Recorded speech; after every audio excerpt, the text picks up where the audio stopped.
there is a rule which corresponds to a natural law. Nemo repente fit sumus. You all know Latin, of course. Nemo repente fit sumus. Nothing of very big happens from one day to the next. If there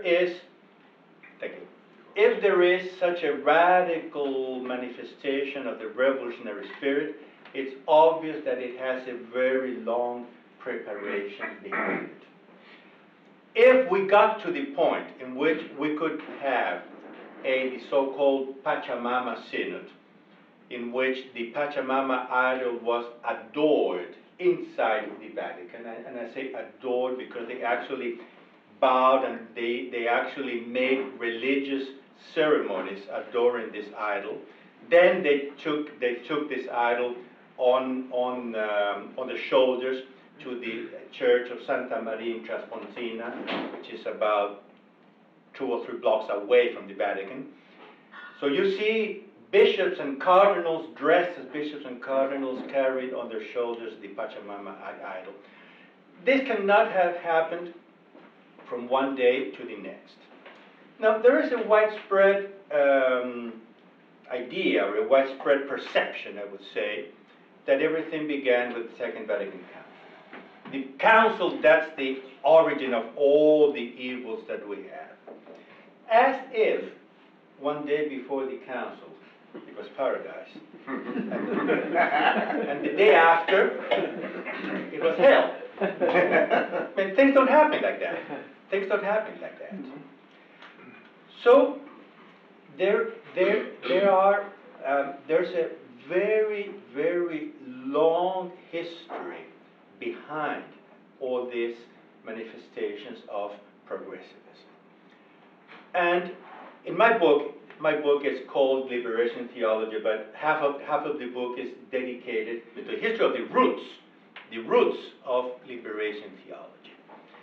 And what you have, I'll go in some detail, but what you have, there is a revolutionary process going on in the world that began with the downfall of the Middle Ages. Professor Pino Correa de Oliveira deals with this in his book Revolution and Counter-Revolution, but he didn't invent the idea of the revolutionary process. If you read Annum Ingresi of Leo XIII, that's the description of the revolutionary process.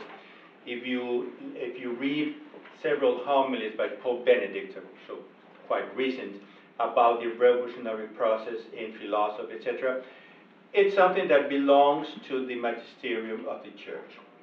Now, this revolutionary process, guided by pride and sensuality, pride that rebels against any hierarchy, and sensuality that rebels against any moral rule, any moral norm, has been destroying, slowly destroying Christian civilization, and it aims at destroying the Church. That's its final goal.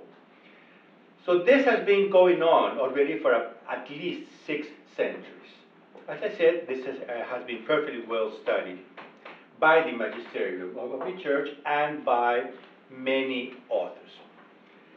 Well, unfortunately, in every single stage of this revolutionary process, there have been Catholics who have applauded the process, Catholics who have joined and supported this process, and Catholics who have tried to introduce this process into the Church. Now, for most of this time, what happened? The Church reacted, rejecting this, not only the revolutionary process, it condemned Luther, it condemned the French Revolution, it condemned communism, etc., but also condemning those currents inside the Church that wanted to embrace that revolutionary process. The big thing that has changed, and it's changed between the years 1950s and 1960s, is that these currents that want to embrace the revolutionary process not only are no longer condemned, but they are accepted. First, accepted as being a legitimate aspect of the church. Then accepted as being the main part, the commanding part of the church. And this is what has happened. And this is extremely serious. Why? Because the church is indestructible from the outside. They can hope, they will never do it, but they can hope to destroy it only from the inside. The church is a divinely founded institution that has the promise of the indefectibility and the promise the gates of hell will not prevail. But the only way they could, conditional, they could destroy the church is from the inside. And this is exactly what has happened. So it's true that this process made sort of a quantum leap in the last, say, 40 or 50 years. And this quantum leap, I repeat, is exactly that passage from a very solidly established church that rejected all these currents and these tendencies and rejected Catholic collaboration and Catholic embracing of these currents, to a situation in which these currents inside the church were tolerated, to a situation in which they now govern the church. It's a big change, and this change, yes, has happened in the last 40 to 50 years. But, as I said, the roots go way back. When the French Revolution broke, that we're speaking of 1789, we all know the story, it was not only anti-monarchist, and that is not only against the king and the nobility, but also and principally against the church. It was anti-monarchist and anti-Catholic. When we think of the motto of the French Revolution, we tend to think of the trilogy, Liberté, Égalité, et Fraternité. The real motto of the French Revolution was the revolution would not prevail until the last noble has been hung with the entrails of the last priest, with the guts of the last priest. No nobles, no priests. Why? Because they are egalitarian, they are libertarians. They hate hierarchy, and they hate hierarchy in society. No monarchy, no nobility, no aristocracy. And they hate hierarchy in the church. No pope, no bishops, etc. Well, the French Revolution was condemned by the popes of that time, namely Pius VI and Pius VII. Pius VII at the beginning was a little bit weak. He was a little bit liberal when he was bishop in Italy, Imola, I think. But then he assumed his role as Pope and formally condemned the French Revolution. Unfortunately, there was a current of Catholics that were willing to not only embrace the French Revolution, but participate in the French Revolution. Now, I would like you to analyze very quickly their mentality, because it's the same mentality that we find all along the way up down to our days. It's people who tendentially are already rebellious. They cannot stand moral principles, they cannot stand authority, they cannot stand someone telling you this is a dogma, so you have to believe in this because I, the Pope, said so. Well, who are you? I'm free. See, they are already tendentially rebellious. Now, they see the past tradition as being sort of a straitjacket, which they can't stand anymore. So when these things happen, these things meaning the revolutions happen, say, well, that's exactly what I needed. I want to liberate myself. Why does the Pope have to tell me what to think or Why does the parish priest have to say to me, you have to come to Mass at 9? Well, I come when I want. No, he's the parish priest. He says Mass is at 9, it's at 9. But a person who has a rebellious spirit says, why? So they would favor the parish council, democracy in the church. So the parish council tells the priest, no Mass at 9, Mass is at 10. You see, so when something happens in civil society that breaks with tradition, breaks with order, breaks with this, with the authority and moral rules, this is exactly what I was waiting for. So concretely, in the French Revolution, there was a current of Catholics. While the good Catholics were being killed, mind you, there were 25,000 priests killed in the French Revolution, among whom, he was not killed, but he barely escaped the founder of the order of the Maronists, Father Chaminade. I studied with the Maronists brothers from St. Louis, Missouri. Well, their founder, Father Joseph-Marie Chaminade, was persecuted and barely escaped death. 70,000 had to flee to exile. The church was totally destroyed. There's this historian, Adrien Dancet. He's a bit liberal, but he's a very good historian. He says, there had never been an episode of a most thorough destruction of the church as the one perpetrated by the French Revolution. But there were those Catholics who not only applauded the French Revolution, but they founded the so-called Constitutional Church. Constitutional Church had married priests, sounds familiar? They had parish councils, sounds familiar? They elected their own bishops, etc., etc., etc. Well, the whole idea just fell through because not having authority, not having dogmas, it just fell through.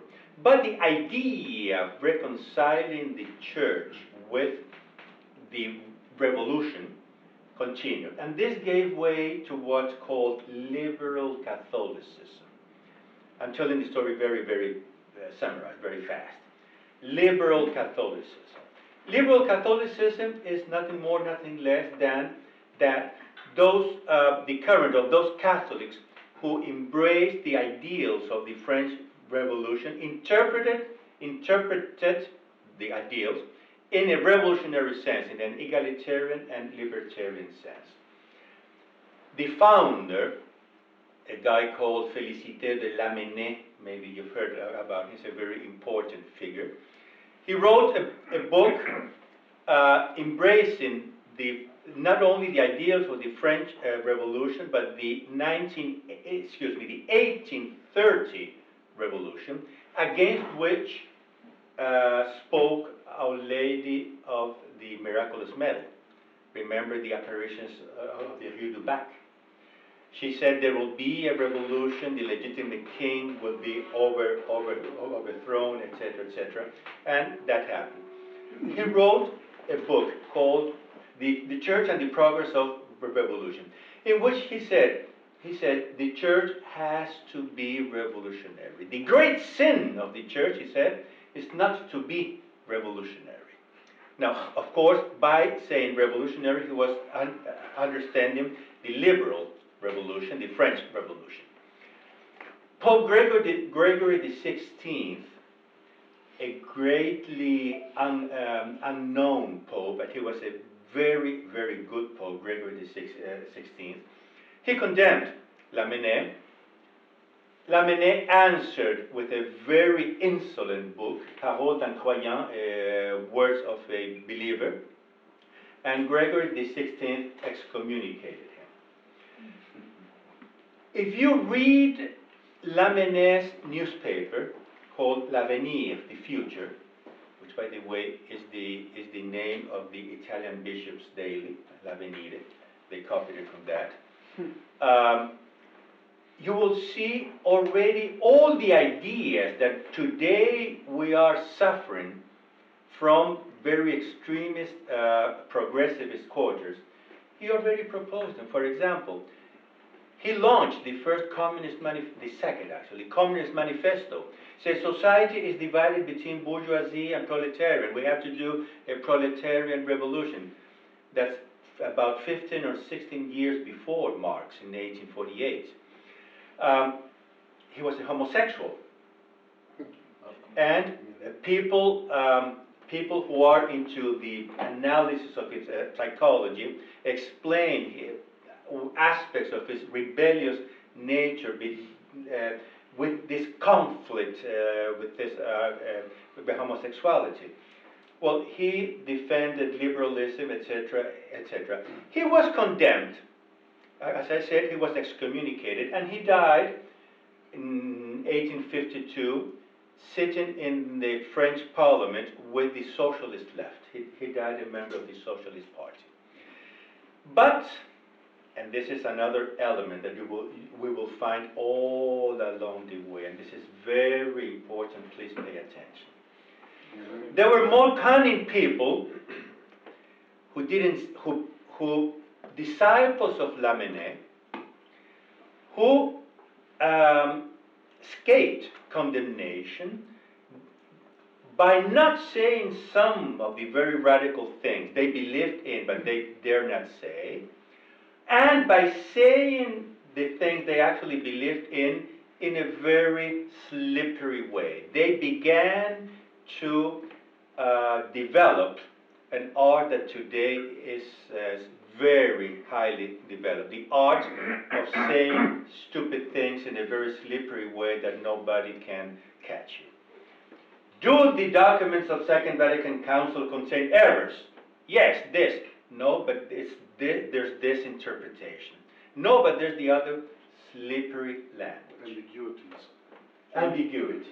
Yes. Yeah. They began to, and the great leader of this current was a priest that later refounded the Dominican order in France that had been closed, Henri Lacordaire. And all the progressivist current within the Dominican order, you know that progressivist theology has been developed specially by Jesuits and Dominicans. I'll explain that later. Well, the progressivist current within the Dominican order comes from Lacordaire. He was also elected to parliament with the socialist left. He died, as he said, a repentant Catholic but an unrepentant liberal. And he was the one that, by escaping condemnation, managed to make the bridge between this very radical first wave of liberal Catholicism to the second wave of liberal Catholicism, which began in the mid-1800s. So we're speaking 1850, 1860, etc., with people like the main leader was a Baron de Montalembert. Why do I mention or I tell the story of Lacordaire with a certain detail? It's because it's a constant throughout this story that I'm telling you, because I'm telling you a story. Very sad story, but it's a story. Those who push things forward are normally the moderates. The radicals get condemned. Then comes the moderate who think the same way, but they don't speak their mouth. They don't speak their minds. And when they do so, they do it in very cunning ways. Well, Montalembert was the main leader. Well, I'm not telling you the American story because there's the whole American story, Americanism, Bishop Ireland, Bishop, etc., etc. Even Cardinal Gibbons was a little bit. But anyway, then comes First Vatican Council. Today, we see the First Vatican Council as a very strong, very solid council that defines certain truths, that published certain documents. In reality, things were very difficult. And there were very, very vicious infights during the council. There was a Spanish saint who had been Archbishop of Cuba, Saint Anthony Mary Claret. He had a stroke during the council, during the debates, because he says, I heard so many heresies that I couldn't stand it. It was Spanish, Spanish tend to be very hot-blooded. And he said, the blood came to my head, and I had a stroke. And he actually died some weeks later from that stroke. But it was because of the heresies that he heard during the Vatican.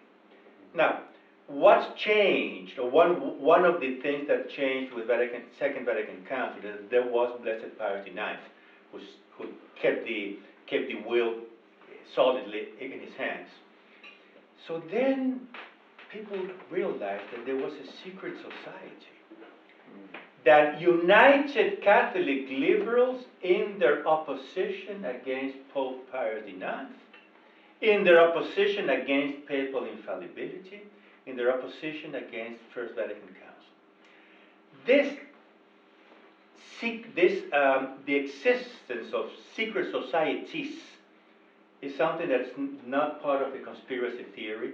These are facts that have been absolutely proven, not only for the French Revolution, but also for this current within the Catholic Church. I'm telling you this story just to show you how the liberal opposition to Pius IX, etc., was made by secret societies of the kind that they had, that they found out in this basement in Count Montalembert's castle. Well, to make a long story short, because I'm already tending to overstep your generosity.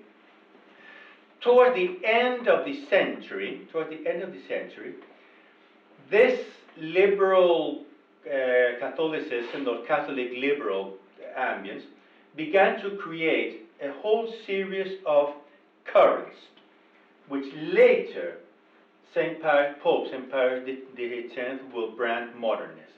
But they didn't call themselves modernists. They were currents that wanted what? Simply to adapt the church to the modern times. This is the pretext of all the revolutions that happened in the church, all of them.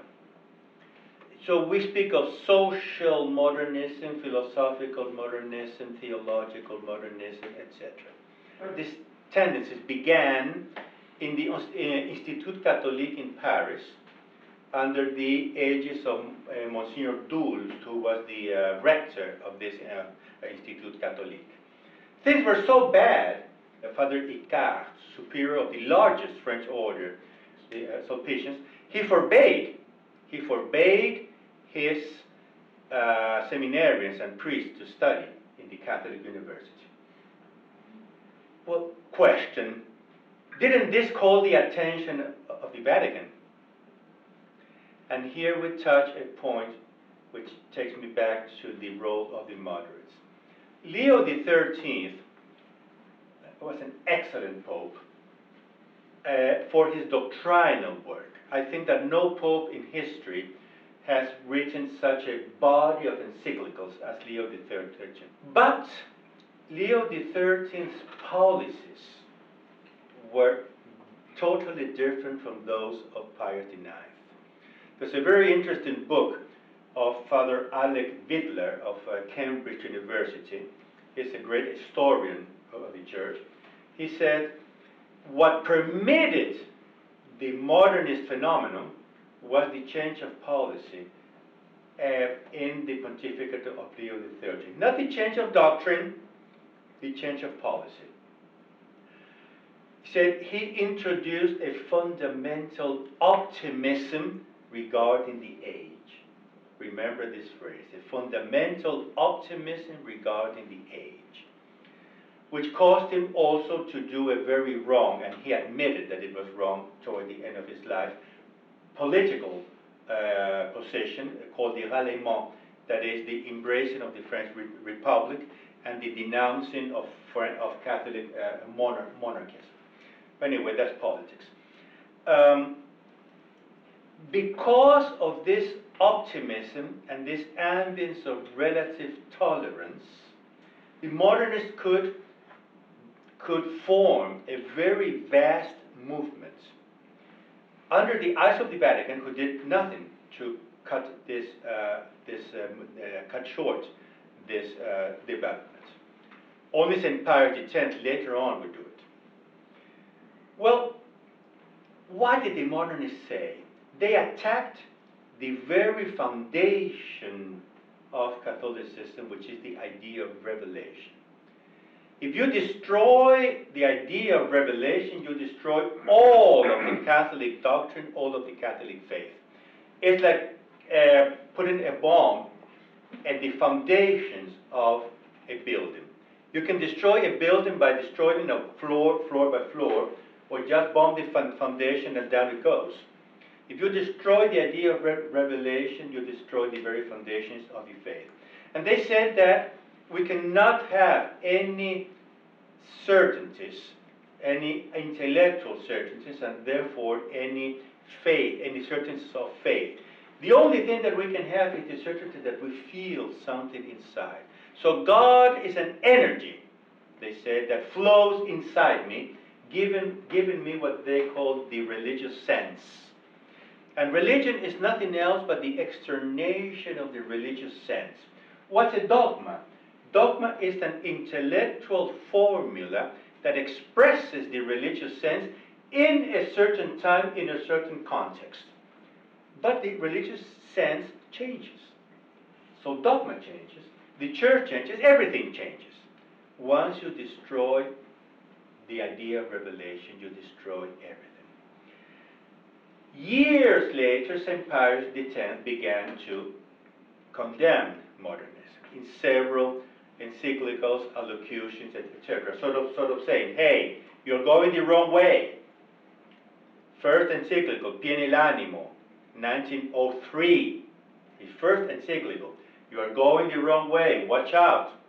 This is not the correct way.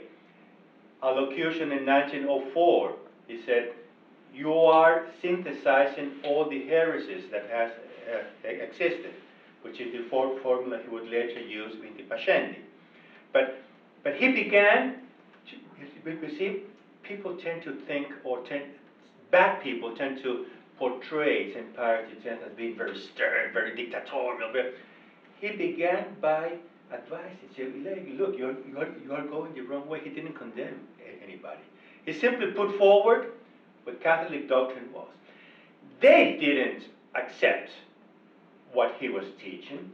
Therefore, he had to condemn modernism. Two main documents.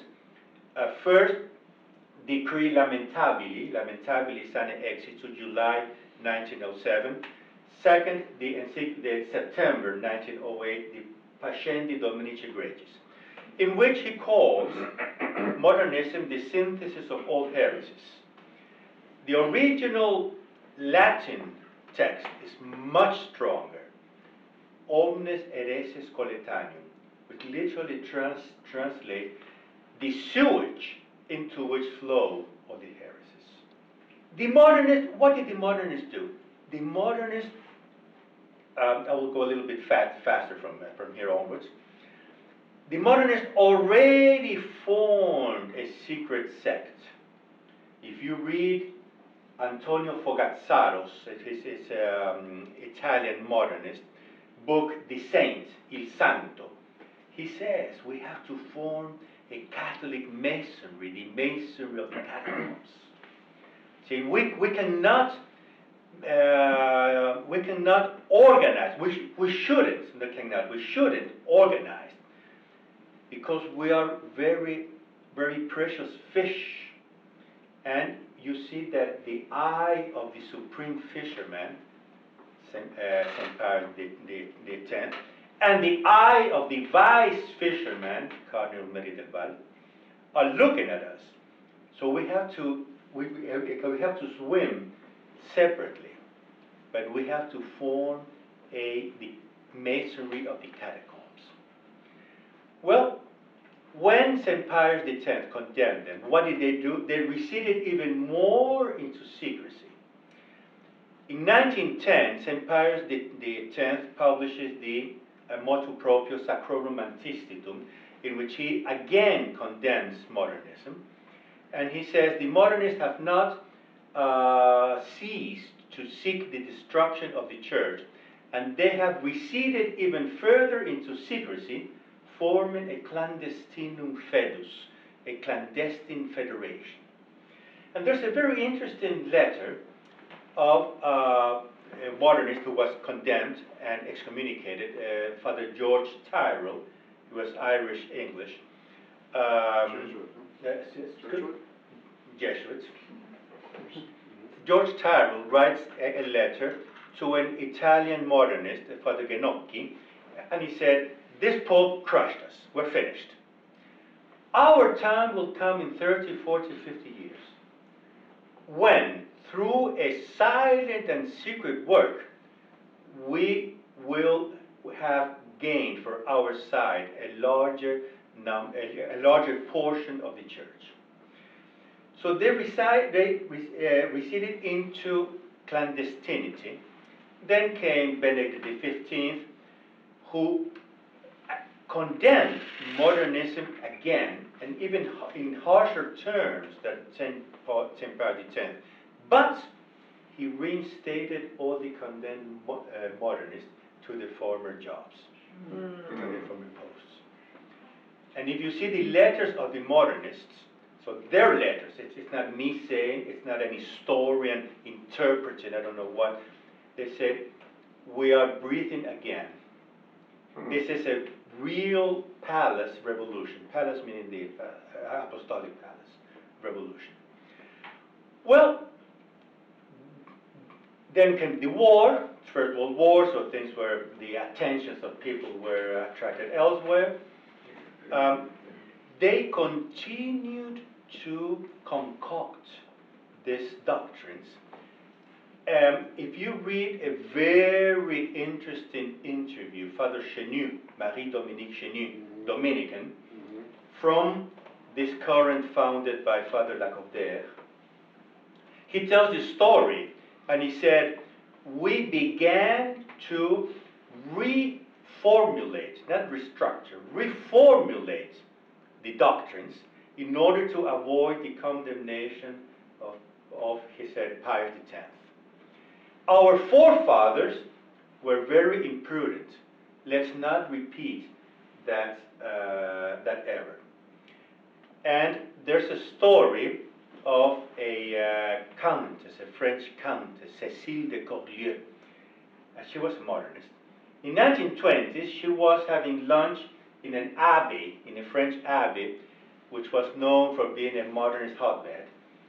And she was, a woman. You know that women tend to be more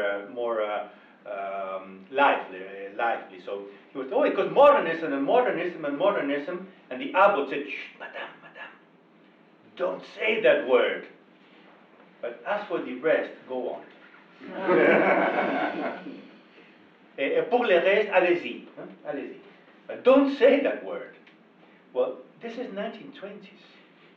And this is why when Pius XI, 1928, 29, I don't know the exact date, proposed to reopen the First Vatican Council, remember that it hadn't been closed because Rome was invaded by the Piemontese. There was a letter of two or three cardinals, led by Cardinal Billot, said, please, Holy Father, don't, because this will be the States General of the Church. The States General was the first step of the French Revolution. They were convoked by the King, Louis XVI, imprudently, and the States General took power and proclaimed themselves the National Assembly. So it was the States General which began the French Revolution.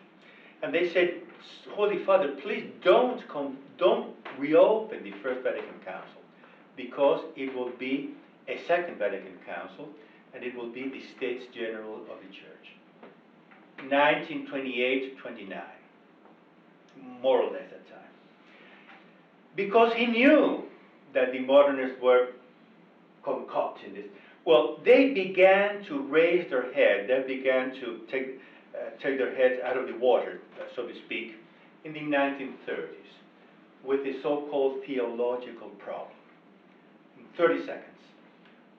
What is the source of theology? You study theology. Source of theology is revelation, the principle. Source of theology, the locus theologicus is revelation, as contained in Holy Scriptures and tradition. Secondary disciplines that can help our philosophy, etc., etc. But basically, theology is the study of God as deducted from revelation and which is contained in Holy Scriptures and tradition. They say, no, this is an old view. We have to accept the new thinking of the world, modern. We have to be modern. Just as the modernists had embraced Kantian philosophy, I didn't even enter into that because that's a bit complicated, these theologians began to embrace existentialism. What matters is not what things are in themselves, it's but what things are in history. So the source of theology is history in the making.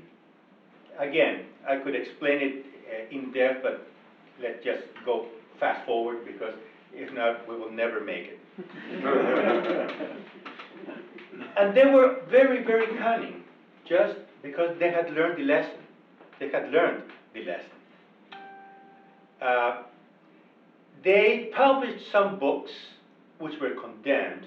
Condemned meaning they were put in the Index Librorum Prohibitorum, the index of forbidden books.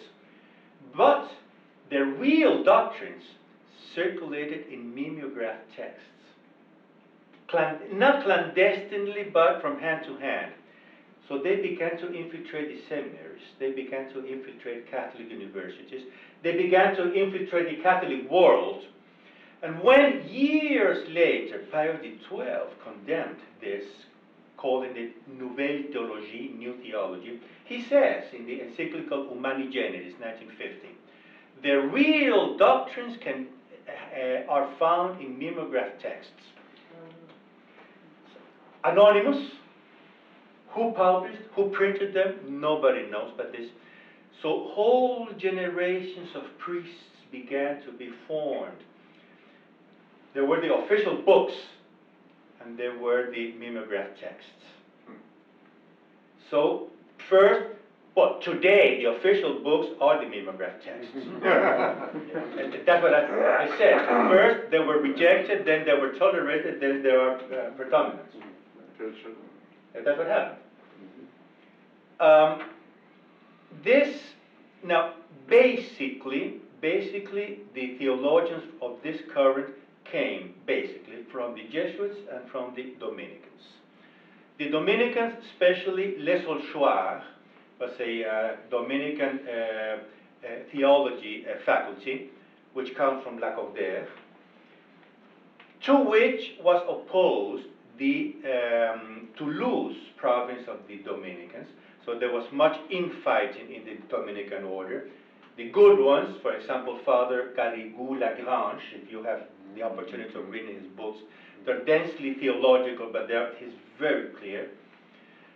And Jesuits, especially, the Dominican especially, Congar, on the wrong side, the bad side, Delubac, Chenu, Marie-Dominique Chenu, Labourdette, and others. And Jesuits, especially of the Lyon province, people like Karl Rahner, before heard about him, Henri Delubac, later on made a cardinal, and several others, to whom were opposed the Spanish Jesuits. So there was much infighting inside the Jesuit order, but especially French Jesuits who were on the wrong side, they were the bad guys, and the Spanish Jesuits who were the good guys in this situation. Well, what do they say? They say God is the God of history. We have to listen to the revelation being given by God today through history. Chenu says, revelation is not simply something that happens in history. Here closely, because this is very delicate. Revelation is not just something that happens in history. Revelation happens through history. So history is the hermeneutical principle of revelation. We have to interpret revelation through history. Well, you could say, well, what history? The apparitions of Our Lady of Fatima are history. The liberation of the proletariat with the introduction of the popular movements, meaning Marxism. The liberation of women, the liberation of the countries controlled by imperialism. And remember that it was a period, 1940s, 50s, liberation of the African nations, the Southeast Asia, etc. All liberation movements dominated by the Soviet Union. I mean, worked by the Soviet Union. Well, and here there's another factor which is extremely important, and this is just the second to last thing that I will say. I will afterwards go straight into liberation theology. Catholic action. In the 1800s, Catholics began to organize themselves in face of a world becoming more and more liberal, more and more secular, so-called secularization. Catholics reacted by organizing themselves in ways that were new, be it for charity, be it for to defend the workers, the Catholic Workers Union, which to a certain point were a good development, as Columbus, etc. On the other hand, there were the socialist ones, the Knights of Labor, speaking in American terms. And this, in general, there were lay people, but guided by the hierarchy. So it was not there were not church movements, there were lay movements, but they were guided by the church, by the clergy. Well, this, in general, this was called Catholic action because it was an action made by Catholics. In 1927, Pius XI, through several circumstances that I will tell because not to lengthen this story, he reorganized Catholic action, giving it the name Catholic Action, capital C, capital A. And he formed specialized movements: Youth Catholic Action, Women Catholic Action, Agrarian Catholic Action, Workers Catholic Action, etc., etc. Now what happened? These neo-modernists, who, as I said, were speaking in the 1920s, were mostly underground, they infiltrated vast sectors of Catholic action. So I'm not saying all Catholic action, I'm not saying every single country, I'm saying they infiltrated vast sectors of Catholic action. Read, for example, the memoirs of Father Andrew Greeley, who tells the story of the Catholic action, the American Catholic action, which was introduced through Chicago. He says, we infiltrated all the traditional movements and either co-opted them or destroyed them from the inside. Because all the traditional movements were superseded, were supplanted by Catholic action, because Catholic action said, we have the mandate. That was the buzzword, mandate. You don't have the mandate, we do. So you have to join us. So a whole series of very traditional Catholic lay groups were absorbed and were transformed inside. This is the beginning of progressivism inside the church, because for all their malignity, modernists were an intellectual elite. They didn't have a movement with them. So when you say everything comes from modernism, modernism, it's true on the intellectual level, but not true on the practical, apostolical, and let's say pastoral level. Things began to get bad in the pastoral level with this infiltration within Catholic action. And if you see the story of the Catholic left, of Catholic socialism and all this, it all comes from a leftward drift within Catholic action. Liberation theology comes from the leftward drift in Catholic action. And this is where Professor Plínio Correa de Oliveira comes in. He was president of the Brazilian Catholic Action. He perceived this infiltration and wrote the first book of denunciation of progressivism in the church in defense of Catholic action, 1943. Because all the good theologians that I have mentioned, Father Garrigou-Lagrange, Father Cepelena, etc., they attacked theological aspects of the new theology. They didn't attack the whole movement. The first one, and this I can defend this thesis in Notre Dame University to the faculty of Notre Dame without being worried of being denied, being attacked. Plínio Correa de Oliveira was the first one to denounce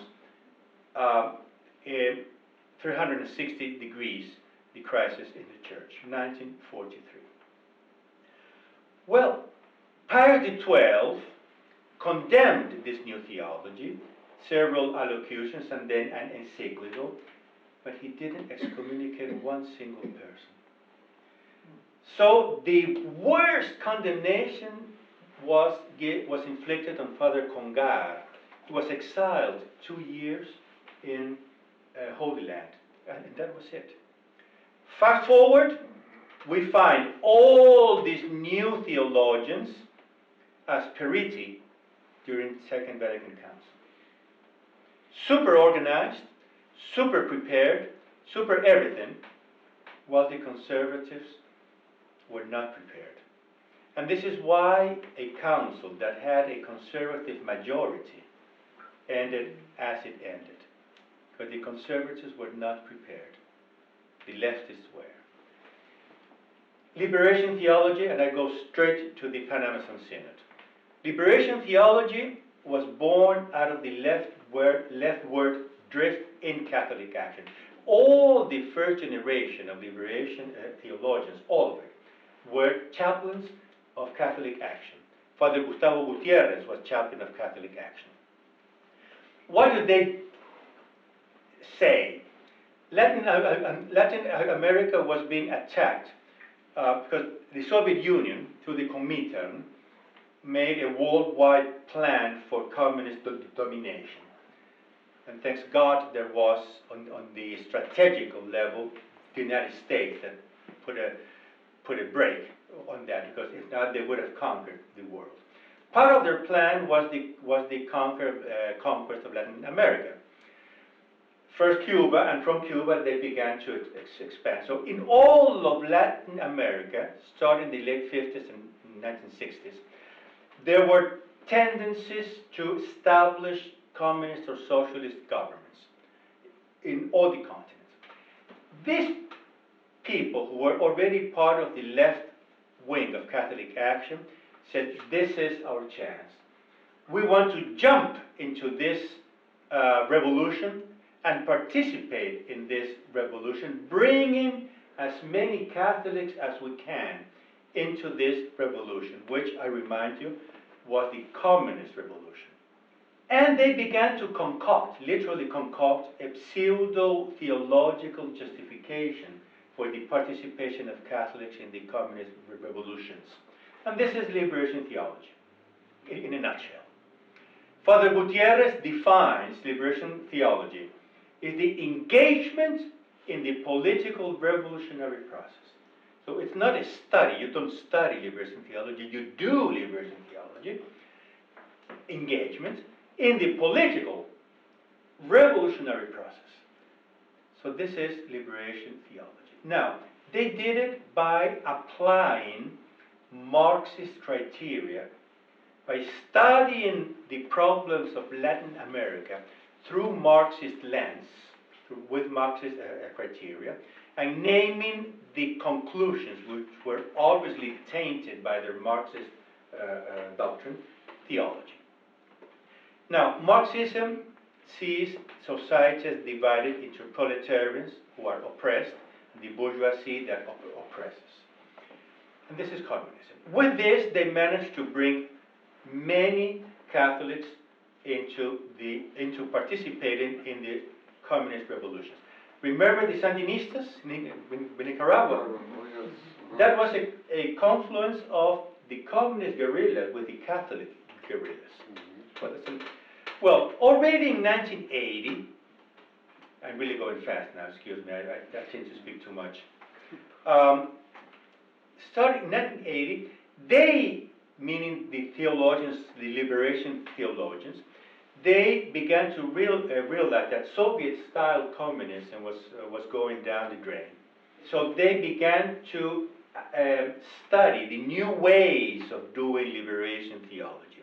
How? By finding new oppressed categories. It's not only the poor who are oppressed. Anyone who feels oppressed is a subject for a liberation theology. Who's oppressed? Women. We all know that women are oppressed by men.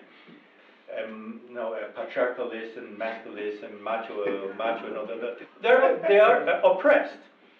So we have to liberate them through feminism. So they spawned the feminist liberation theology. So you see, they no longer they applied some Marxist criteria, but mostly criteria coming from the feminist ideology. Have you heard of names like Mary Radford Rather? Feminist liberation theology. Races, so some races are oppressed. Blacks are oppressed, for example. So they began to apply racist criteria in order to analyze the oppression of the whites against the blacks, proclaiming the necessity of a liberation for the blacks, black liberation theology, which is mostly an American phenomenon. You don't have much of this in Latin America. Chicanos, and now speaking of southern United States, Texas, and so on, Chicanos are an oppressed category. Chicano liberation theology, or so-called mestizaje theology. There are other categories that are oppressed. Who can tell me one? Homosexuals. Homosexuals. That's right. That's the latest. They are oppressed by morals, bourgeois morals, by cultural criteria, etc. Gay liberation theology. Excuse me, we should never say this word because sin can never be gay, can never be happy. Sin is always something very, very sad. But I'm just saying the official name of this theology, which has its feminist version, lesbian liberation theology, and with the newer versions, which is called, believe it or not, queer liberation theology. There's a very widespread, and this takes us straight into the Amazon thing, Indian liberation theology, the Amazonian Indians as an oppressed category. Now, what do they say? Say, God gave 2 revelations. Did you know that, Father? God gave 2, not 1. I don't know if they taught you that in the seminary, but I don't think so. There were 2. The first one, the original one, was embedded in nature. So it was not a conceptual revelation. It was something that was embedded in nature, and people had to feel it through connaturality. Now, man sinned against this original revelation, so God is merciful. He had to give us a second revelation, and that's the revelation of Jesus Christ. But the second revelation of Jesus Christ has to be interpreted in the light of the original revelation. Now, they say, some people never sinned against the original revelation. And those are the Amazonian Indians. Amazonian Indians. It's curious that they don't even mention the Andean Indians. The Pachamama, for example, is Andean, and it's not an idol. You won't see. I'm Peruvian. I know the Andes. I've been so many times.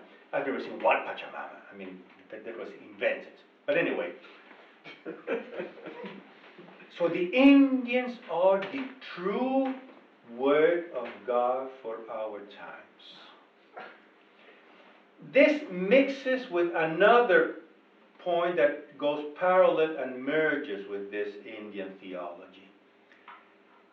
There's something that is oppressed by man, and I don't say someone because it's not a person. Nature.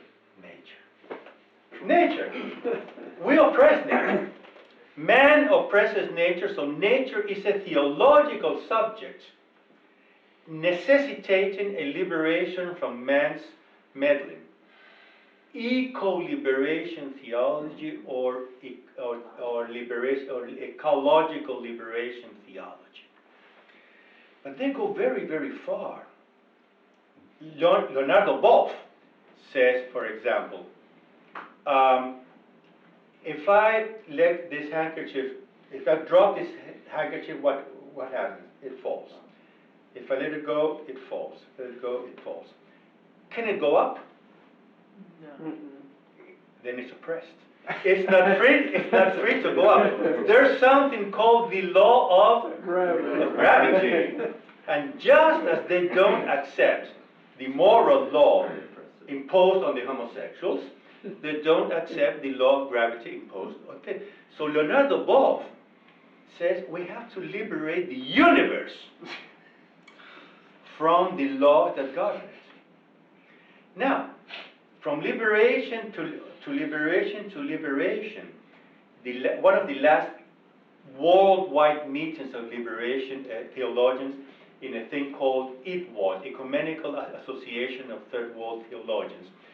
They analyzed the root of every oppression, the root cause of all alienations in the universe, that is? White man. God.